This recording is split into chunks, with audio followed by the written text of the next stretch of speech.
Body Bags issue number 1 from Image Comics. So to anyone who is new to this channel, I am a huge fan.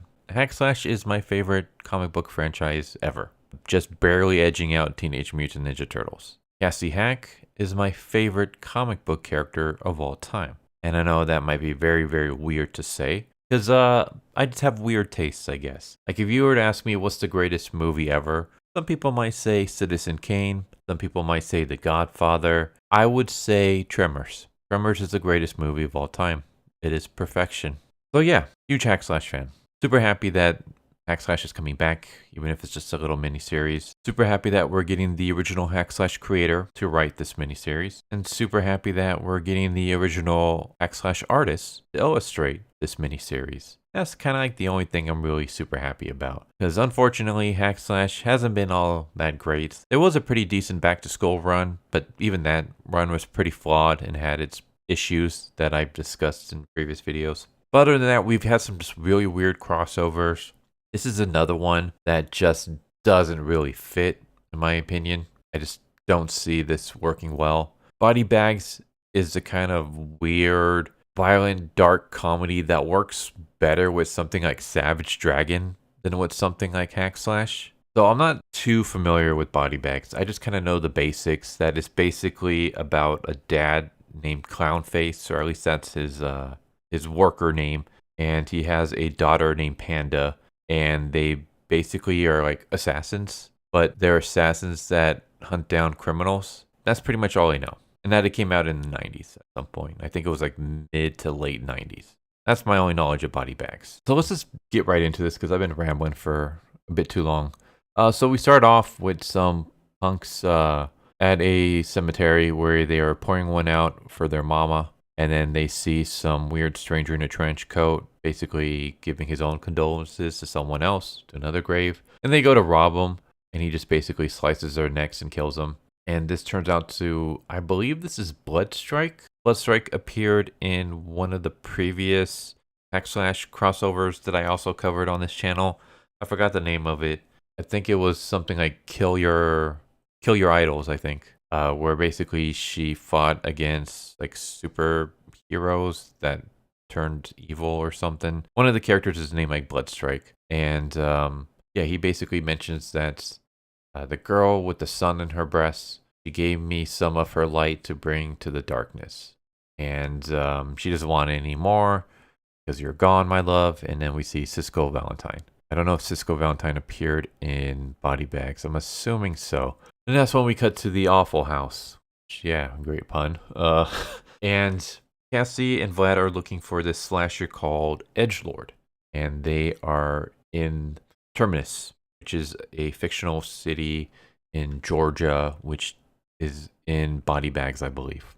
Like we just have like this really random moment where they're talking about Terminus, how Terminus is like the one city that the rest of the country's laws don't apply here. Basically like the Old West of the down south. And we just have like a random moment where Vlad goes to use the bathroom, and as he's about to use the bathroom, he's talking to Cassie about this is a city of mercenaries and bounty hunters, and the only law is to survive and get rich. It's a city of body baggers, which are basically, I guess, assassins. And he opens up the door and he sees a bunch of men basically building a cyborg or something. One of them just says, hey, bathroom is next door. And Vlad just apologizes and goes to use the bathroom. And it's just like, this is like the random humor that we get. And I'm just like, this seems really out of place for a Hack/Slash. Like, I'm not opposed to this kind of humor, but it's just Hack/Slash. Its humor is more of like the slasher kind of humor. Like, over the top violence or just some kind of dark humor in that regard. Basically, you watch your 70s, your 80s, your 90s slasher movies, and there's some like funny moments in there. Like maybe they're not supposed to be funny, or maybe it's so over the top it's funny, or just, anyone who's seen the slasher, you know what I'm talking about. That's the kind of like humor that we would get in a Hack/Slash. We don't get random, hey, I'm going to go use the bathroom, and oh, there's people building a cyborg. Whoops, I went into the wrong room. Never mind. And then I go to the next room. Like that's just not in the Hack/Slash series. Like, so yeah, they're basically going to try to find Edgelord. And so we just cut to like the city where we have a bunch of random people, including Clownface and Panda just causing violence. Like again, like you look at the screenshot, this does not look like something that you would see in Hack Slash. This looks like something you would see in like the Savage Dragon, which is why I say that Body Bags will be better as a crossover with like something like Savage Dragon. It's just too weird and random. But basically, Clownface is going to take his daughter to this private school where basically they teach you how to be a body bagger. And Panda is upset because she's like, I've already worked with you for years. I've been shooting and killing people and stuff like that. What they're going to teach me. And she decides to go to the school anyways because she sees like one of the students. I guess she has an attraction towards them. And then we cut to another part of Terminus where we have some dude who's missing a hand. And Cassie shows up and basically is trying to get the lowdown on Edgelord. And so she kind of like tortures him a little bit. And he basically spills the beans. And, he's like, I don't know where like Edgelord would be, but Clownface would know. I bet if you find Clownface, you'll be able to find Edgelord. So then Cassie and Vlad decide, okay, let's go try to find Clownface. According to the internet, I guess Panda has like social media, and she finds the location of where Clownface could be, as well as the school that Panda is going to.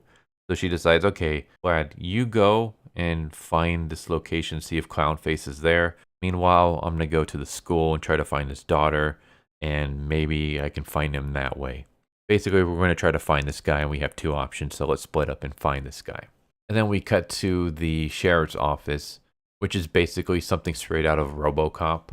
There's this guy, his name is Mr. Pook, and I guess he's a weapons dealer, and he basically explains that, hey, I came here with information.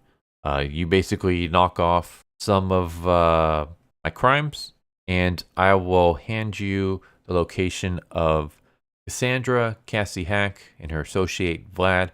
Basically, they're wanted in association with over 50 murders across 15 states, including like kids in summer camp and stuff. Of course, anyone who reads the Hack Slash series will know that Cassie and Vlad don't go around murdering innocent people. Basically, these are slashers. For anyone who's unfamiliar with what a slasher is in this term, slasher is someone who died and then comes back to life as a serial killer. So they're just called slashers. And Cassie Hack and Vlad go around, they murder slashers. But sometimes they get mistaken for basically murdering people. Kind of like Van Helsing in the Van Helsing movie, or kind of like Dean and Sam in Supernatural. In fact, now that I think about it, Supernatural seems to borrow a lot from Hack Slash in the sense that you have like these duo that basically ride across the country solving supernatural cases. And so the cop is like, all right, sure, you have a deal. So now the cops are going to go after Cassie and Vlad. And meanwhile, Vlad sneaks into where Clownface is, and Clownface does a sneak attack. And then that's when we cut away to the school where Cassie is able to sneak in just as basically the facility goes on lockdown. So I guess once the school starts, the building like closes off, traps everybody inside, and then you learn your lessons, whatever. So yeah, Cassie is basically trapped inside the school. And there might be a slasher in this school. And there's like a little bit more, but that's pretty much it. So, positives. Cassie Hack and Vlad are totally in character, because, of course, I mean, it's by the creator of Hack Slash, who knows these characters better than the creator. The artwork is great. It's not the greatest artwork ever in terms of comics or anything like that, but again, Hack Slash is my favorite franchise. So I love that they're going back to the OG artists, and so I have no complaints when it comes to the artwork. Other than that, can't really say I've enjoyed anything else. This is just, it's really weird and just way too random of a crossover. It just doesn't work. Teenage Mutant Ninja Turtles and Usagi works perfectly because they have the whole like ninja samurai theme to it, but you wouldn't team up Ninja Turtles with, say, I don't know, Judge Dredd. Like, that just doesn't really work as a team up. That would be very, very weird. That's kind of how this is. Like, the over-the-top craziness of Body Bags. Like, Body Bags is like that classic 90s over-the-top, edgy comedy. Body Bags will fit perfectly with a crossover with something like Savage Dragon. Hack Slash, not so much. Like, Hack Slash isn't like a serious series or anything like that, But hack slash is basically you have your sexy goth chick and you have this Frankenstein-looking monster teaming up together, going around the United States, fighting slashers, fighting monsters that used to be humans but have been brought back from the dead because they have some kind of rage when they die and they want to kill people.